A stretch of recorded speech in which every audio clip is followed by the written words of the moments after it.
MercedesDialogues coming live from the 13th Auto Expo over here in Delhi. How are you feeling, Mr. Folger? Well, excited is certainly an understatement. We had a fantastic day today so far, starting with our press launch, with our opening ceremony and everything, launching two fantastic, exciting new vehicles. Yes. Really makes you breathless. I don't know which one I like more. Take I both. like them both equally. And Take both. Take both? Are you gifting me at least one? No. Okay, I'll just keep working for you for the rest of my life. It's okay. And then you'll gift me at least one? At the end of your life. At the end of my life. Okay. Something to look forward to. Correct. Which one is your favorite out of the two we have today? Of course, the S-Class Cabriolet. Of course. Nice statement car. Have you driven it?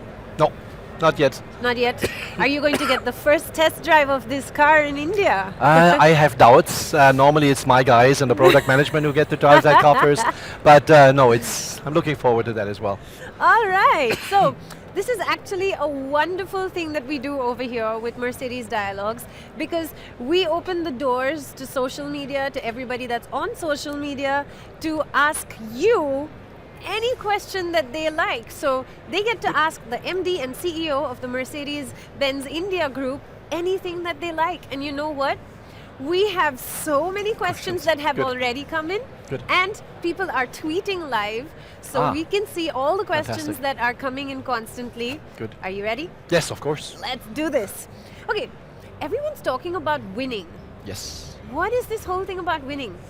Well, it comes very simply stated, it comes from this Formula One engagement that we had in the fantastic 2015 year, where we basically broke all the barriers and came back with results that we haven't seen in a long, long, long, long time. Yep. And at the same time, that was combined with Mercedes coming back to #1 position in India. So we wanted to keep up and celebrate that spirit of winning and transfer that into the next year, into 2016. So that's what winning is all about. And not all, because when we talk about winning, it's not simply the act of winning, it's the attitude that leads to winning. And we're talking a lot about winning the hearts and minds of our customers. Okay. So that is something that basically directly relates to that and gives us guidance in all the decisions that we make. How do you win the hearts of your customers? I mean, the ones that are existing and also potentially new customers. How do you do that? Well, for the existing customers, we have a score of loyalty programs. We have our Mercedes-Benz tournament, the Mercedes Trophy, that's going on at the moment. We have also the Lux Drive, A lot of interesting different kinds of events that also keep them entertained. And basically also show our loyalty. Then there's the programs that the dealers come up with. And numerous things. For the new customers, we have other measures, where we try to entice them to join us for test drives and other issues as well. So there's a host of things out there. Right, so speaking of new customers, we actually have a question that's come in live, and this one is by Akshit Sood, and he says, congratulations to Mercedes-Benz for being awarded as the #1 luxury brand in India. What matters most while launching a new product in the market? Well, first of all, it's a question of timing. You might have the ideal product, but you have to bring it also at the right time. And I think we've been very carefully guiding ourselves through that jungle, and we've been very successful, as we saw in 2015. Absolutely. So it's having the right product that fulfills needs of your customers in the marketplace, and combine that one with the right timing, which is the crucial points. Okay, and also the price? Price is not such a differentiating factor as everybody always automatically assumes, especially with a luxury brand like ours. Our clientele is defined by a certain amount of wealth that they have in order to basically obtain our vehicles. Absolutely. We have fantastic financing programs that help people achieve maybe more and can upgrade. But normally the prices and the price acceptance is defined by the level of income. Absolutely. So I'm going to move on now to another question. We'd actually asked people since over a week to keep sending us questions, and that's why we have so many here in my hand today. What can we expect as visitors to the Mercedes-Benz Pavilion at the Auto Expo? What kind of visitors? No, what can we expect as visitors? As visitors, I'm sorry, thank you for clarifying that. Well, what you're going to see differently this time, it's a very modern theme that we have on our stand. We have put a lot of effort in creating the proper atmosphere for customers to feel at home, Yep. but to also give them room. So you will not see a completely cluttered stand on our side. There is plenty of room for people to be able to appreciate the vehicles, the look of the vehicles, with everybody pressing their noses up to the windows. No, that's an important key feature for us as well, because we realize that there is a lot of interest from the customer's perspective into what Mercedes-Benz has to offer. Yep. But in order to also safeguard a certain proper positioning of the vehicles, we'd rather do that and give more people the chance than less people to have this very, very close-up view. But then again, interested customers, with the support of our salespeople, you understand, can always have a very up close and personal view on the vehicle, and also hopefully then come up for a test drive. Absolutely. So, this next one says, since its launch, how has the AMG GTS fared in India?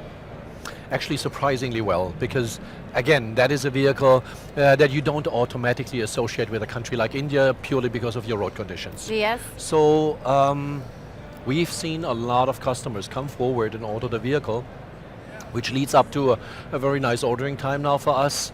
Customers are willing to wait for the vehicle, which is also a good indication, especially at that price level. But the vehicle is unique in its own positioning. We support that naturally, so we consider this quite a success. That's great. We like lots of success over here, and we like staying at number one. Yes. Don't we? So, this is an interesting one. It asks, will there be any more SUV and AMG fusion cars? Well, I love SUVs and I love AMGs. And you love fusion cars. I love AMG with anything, but I love, AMGs and the SUVs that we have. G63, AMG, anytime you feel like you can give me. Okay, I'll keep that in mind. No, the important part for us is it always needs to have a resonance with customers. What I mentioned before is you need to answer questions that your customers have asked. Sometimes you can surprise them, as it happened with the GT. Yes. And sometimes they are not so eager to pick up a certain vehicle concept. This is the job of our product management team to find out early on whether there is an interest for a certain key vehicle. So we follow along those lines and we try to gauge the interest of the customers, and then we bring vehicles to the marketplace as well. Okay, that makes sense. So, this is a nice one as well. The Mercedes Maybach, so an overwhelming response in terms of pre-launch booking. How has it progressed since then? Also better than anticipated. It was sold out. The S600 version that we fully built up imported, has sold out actually in the 2 weeks even before we launched it. Wow! Congratulations! Yes. Thank you. But also the S500 Maybach that we produce locally is selling extremely well to a whole host of customers. Okay. Yes, we're happy with You're happy with the way it's been progressing? Yes, extremely well. Because we and also produce that vehicle locally in order to get to a new level of customers and clientele. And that has worked miracles for us, frankly speaking. And of course, as a country, we're extremely proud that we're the only country outside Germany where a Maybach, the S-Class Maybach, is produced in right-hand drive locally. Woohoo! No, it goes miles to say something about the quality and the workmanship that we have in our plant. Absolutely. And it's a very, very positive context there. That is lovely to hear. Now there's another question that's come in live. This one's from Nadeem Khan. And he asks if there are any plans for opening a Mercedes-Benz showroom in the northeast of India, especially Guwahati. And he says if there are plans, then when's it going to happen? I believe we have been progressing quite aggressively in opening up new outlets, new dealerships across the country, because it is part of our overall strategy to move ever closer to customers and make it easier to reach our outlets, not only for the sales purpose, but also for the after-sales side. Absolutely, yes. So in that context, we always want to make a promise to the customers. And I remember when I was recently at an opening of a deal that was up in the north, but on the west side. Okay. The customers there told me and said, please promise us one thing, that you're going to stay. Because a lot of these customers had in the past the experience that some brands moved in and then after 2 years when it didn't pay off, moved out again. And this is highly frustrating to customers who paid premium prices for their vehicles. Absolutely. So we have a different strategy. And part of that strategy is that we will continue to grow. I know we're also looking at the north of East India. So it might just be a question of time until we get there as well. Okay. But it's driven by customer interest and by customer potential in the country. So you have one more interested customer here, and that's good news for us always. Let's move on to the next question. Okay, this is actually interesting because in Delhi now there's some new regulations that seem to be coming in place. Is the GLE 450 AMG Coupe eco-friendly? All of our key vehicles that we homologize to bring into India are basically fulfilling all the norms that the government has set up. So I'm assuming that the government norms are eco-friendly, at least to a certain degree. And then as a company, Mercedes-Benz, we try to produce vehicles that have strongly in mind and in their mindset also to be as eco-friendly as possible, while at the same time being attractive for our customers. Because it doesn't help you if an eco-friendly vehicle doesn't sell, because then you don't achieve your targets either. So it's always going to be the mix of both things. Yes. And I think so far at Mercedes-Benz India, we have achieved that very nicely. Nice. Let's see. Okay, this is interesting as well. How do you decide on which different classes to merge for a new car? That is an interesting question. I've worked for more than 10 years in product management, and it's always the challenge to come up with new ideas and to open up new segments. So mainly what you do is you look into the strengths that you have already in your segments. And let's take the GLC as an example. We have an extremely strong C-Class. Yeah? Best car in the world, nominated by several media partners around the globe. And then we have the G-Wagon, as you can see over here, an outstanding vehicle in its right self. And we decided, why can't we find a solution that basically addresses both of those issues, make it sporty, make it off-road worthy, but build it on the solid acceptance that our C-Class, for instance, carries in the marketplaces. And the vehicle that I think product management came up with, again, speaks volumes. Absolutely, and basically has hit the market right where it's interesting. Because at the moment we're sold out, not we as a country, because we haven't launched yet, but we are basically sold out on a worldwide basis. There's a lot of demand for the GLC around the globe. Wow, that is interesting. Now there's a question for you. This is by Debonil, and it says, "Hello Mr. Folger, I have read your history with Mercedes-Benz, and I would like to know, will you be introducing the hybrid models even in India to boost sales?" Very good question. I think what we need to understand about hybrid models is that they are significantly, noticeably costlier than normal diesel or gasoline or other versions. So there has to be some kind of a support, for instance from the government side, as far as taxes is concerned, that basically make those vehicles more viable for the customers. Because if a customer, you have the choice between a hybrid vehicle and a non-hybrid vehicle. For cost reasons, we know 90% of the people gravitate towards the non-hybrid vehicle. Absolutely. And that is a shame, because the technology can really make things work differently. But we are just on the edge of a significant development around the world, because the hybrid vehicles lead to plug-in hybrids. The plug-in hybrids hopefully will lead to new technologies, fully electric vehicles, solar, hydrogen-driven vehicles. Solar is a good point, because that needs to fuel these vehicles. Yes, but you're absolutely right. That's also one of the options, definitely. Okay, that's interesting. So, like last year's 15 in 15, what is your goal for 2016? Well, I think, as they usually say, don't change a winning team. What we've noticed and what we've experienced is that the combination of growing, getting closer to your customers, increasing the reach of your brand, and at the same time introducing new and exciting vehicles is one of the best directives you can take as a brand. If you're then sincere enough to really take your customers' requirements honestly, then I think you have a winning strategy on your hands. And I think that's what we've been trying to develop over the last few years, more or less, and what we see at the moment. And I'm not looking at the number one position, because for me, that is a result. What we need to look at is basically, we were number one in customer satisfaction index by JD Power on the after-sales side. So we're certainly doing some things right there. Yes. We had a very, very high defined brand equity in India. Lots of number one positions.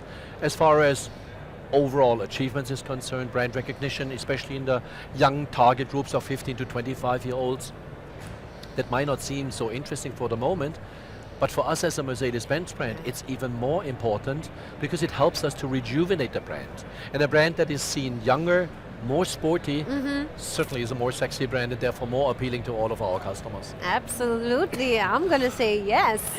Excuse me. Parth has now messaged in and he asks, what is your personal favorite amongst the stars? That is the ultimate difficult question for me always, because it depends very much. It depends where you can drive it. This is true. India doesn't have any autobahns like we do in Germany. No, but there is With nice the speed stretches. limits. But Yeah. you have the speed limits, and of course, Yeah. and trying to stay within the speed limits takes a lot of the fun. But then again, those cars are not only bought about breaking the speed limits. These cars are bought about the sheer technical innovation Yeah. that they contain, and they're also bought for one simple reason: it's acceleration. Yeah. So I think if I talk to the club members within our AMG Drivers Club or the super moto clubs that we have around India, Yeah. they just they really appreciate the sheer genius that went into designing some of the cars. Road handling is an issue, braking is an issue. So it's a mix of a lot of things that really defines a supercar. And we're happy to supply that and continue to supply that. And your personal favorite? My personal favorite at the moment, most likely, would be the C63. Because I don't have children anymore that are living with me in the house. No, otherwise the S63 is a wonderful vehicle, outstanding performance. And from a design point of view, it would be the coupe of the S-Class, the 63 there. 63. I love that car. Okay, now you said 63 and 63, and this is an interesting question that's just coming from Akshay Kumar Lal. He says, what is the reason behind the number 63? Most of the Mercedes-Benz cars have this number. E63, ML63, GL63, S63. The logic is simple. We have a nomenclature logic that we apply, and for the AMG vehicles, also differentiate the AMG vehicles from the normal vehicles that we build. We have decided to move them to 2 digits. Okay. Whereas the normal vehicle would be an C300, for instance. Yes. Now with AMG, we went to it would be a 30 then, in that case. And it basically what it dominates, as in all of our vehicles, is basically it's a rough relevance to the size of the engine. Yeah. So a 6.3 liter engine would be a 63 in AMG terms. Got Hopefully it. that answers the question. Got it. Answered a good question, actually. So, let's see which question. Okay. This is actually quite nice. What is the thought behind the introduction of the new GLC to the Indian market? Well, that might sound funny now, but it doesn't take a lot of thought to introduce that vehicle to the Indian market.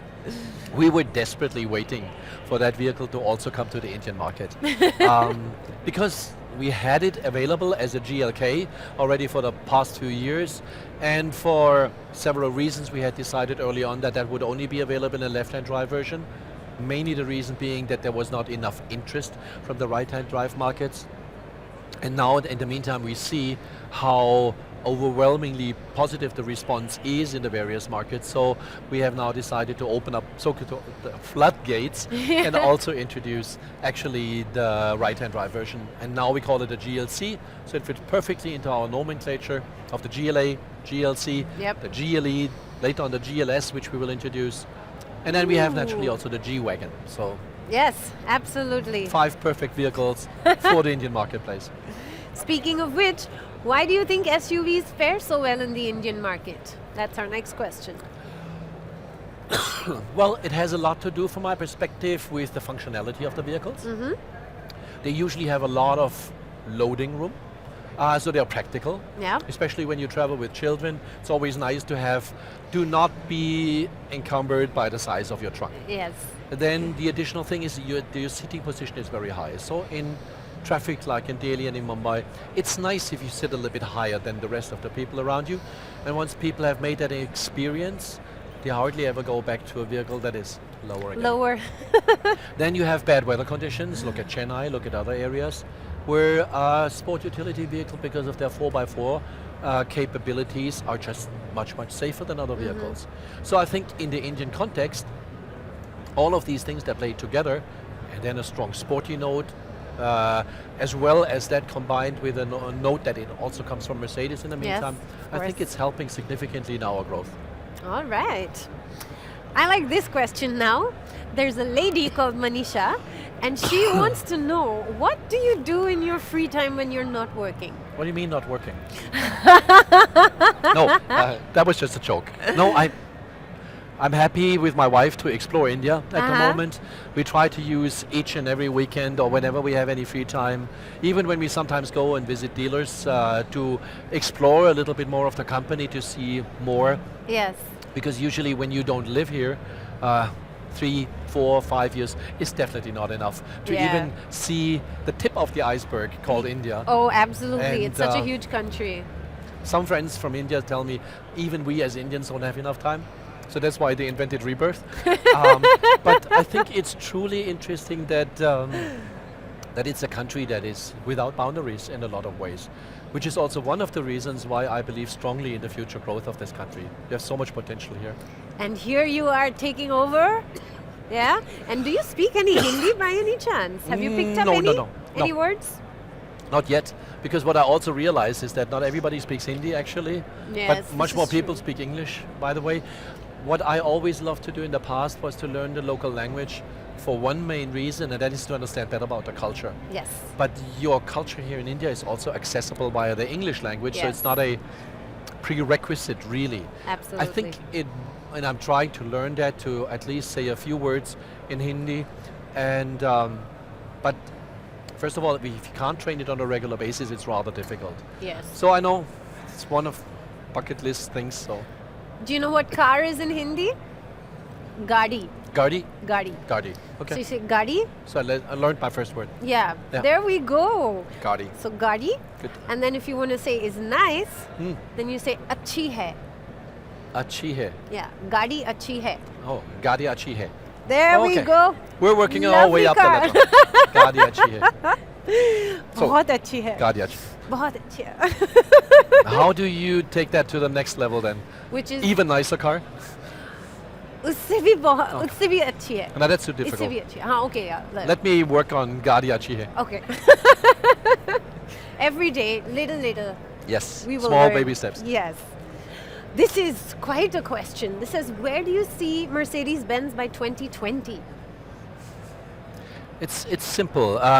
Some of these things are not so overwhelmingly difficult. We just looked at our past and how we were able to grow in 5-year steps, and we had a very nice progression.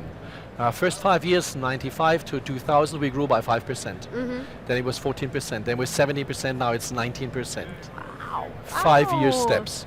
So of course, the big question for us is now, where does that take us in the next 5 years to 2020? Yeah. So we're looking at roughly 50,000 vehicles around, but that depends very much on the overall development actually of the market. Because we are not the only ones who are shaping the automotive yeah. context. So we need some support from the overall growth, let me put it Okay. this way.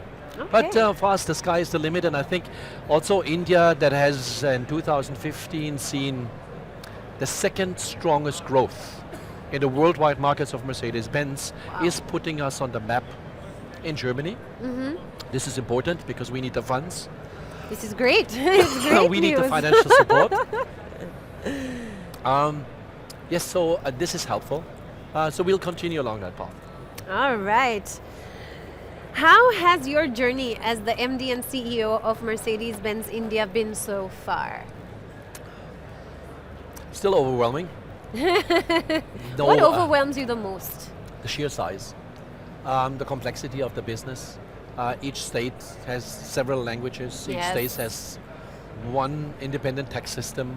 Each state has Different rules and different rules, regulations, has different cultures, Yes. different religions, and to come from I would rather maybe describe it as an experience that you would see in Europe, only Europe much larger. yeah. Yes. Because it's so different between the various states. And when I came, I was expecting practically to meet the typical Indian everywhere. and that doesn't happen. I learned that the typical Indian does not exist. That is so well said. I really like that. Because, you know, very often when I travel and people hear that I'm from India, they go, oh, if you're from India, why don't you have a dot and why aren't you wearing a sari? Correct. Yeah. And that's so wrong. Yes. Yeah, I agree with you. So, let's see. Okay, this is nice. 2015 saw a lot of new launches. What's in store for us in 2016?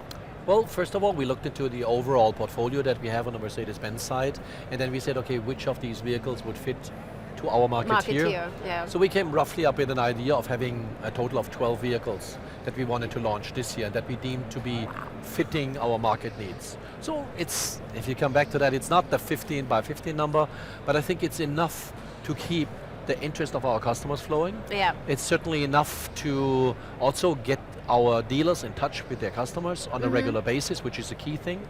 And we are enjoying basically a very nice also relation with the media along those lines, because we deem this to be necessary in order to stay in close contact. Yes, absolutely. And I'm so happy that I get to be a part of your launch processes. And I have not forgotten that you need to pay for all of these vehicles no, by don't your worry, old age. they're all being paid for, Okay, good. all of them. Good, good. People are very nice. They also are going to send me some happy checks. Okay, good. Yes, let me know. I will, of Give course, me you're half. the first person. Done. Okay, oh, this is a nice one. How many levels of inspection does a Mercedes-Benz car have to go through? Actually, as many as it takes. Okay. The difference is, and a lot of people are always thinking that the vehicles that are produced locally cannot have the same kind of quality. I wouldn't say it's the opposite, because that wouldn't be fair to the colleagues back in Germany, and because we also still import completely built-up vehicles into the country. But let me put it this way.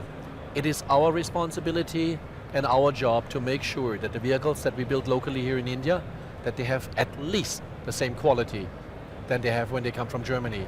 Absolutely, and yeah. some people question that, and they say, well, but you don't have the same level of education. That's why we build them differently here than we do in Germany. That's why there is not so much automation, for instance, here. Because what we have is many, many, many more. I would say at least double as many quality checks on our vehicles than when they come from Germany.